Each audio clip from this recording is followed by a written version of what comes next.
Սիրելի ժողովուրդ, Սուրբ Ծննդյան ճրագալույցը եւ ես ցանկանում եմ բոլորիդ Սուրբ Ծնունդը շնորհավորել Սաղմոսով։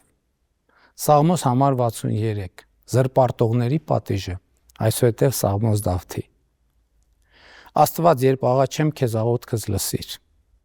Թշնամու սարսափից փրկիր ինձ։ Թաքցրու ինձ չարագործների ամբոխից եւ անօրենություն գործողների բազմությունից։ Նրանք սուսերի պես սրեցին իրենց լեզուները եւ իրենց աղեղները լարեցին դառն գործի համար, որպեսզի գաղտագողի նետահարեն սրտով շիտակներին, հանկարծակի նետահարեն նրանց առանց երկյուղի։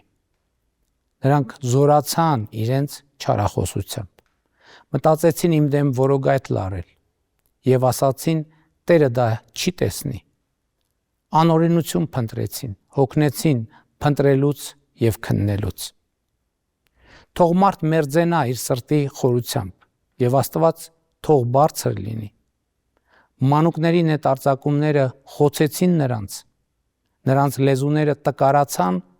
եւ բոլոր նրանց տեսնողները պիտի խռովվեն։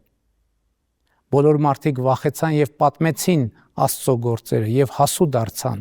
նրա արածներին։ Արդարը պիտի ուրախանա Տիրոջով հույսը դնելով նրա վրա, սրտով շիտակ բոլոր մարդիկ պիտի պարծենան նրանով։ Քրիստոս ծնավ եւ հայտնեցավ մեզ եւ ձեզ մեծ աղետիս։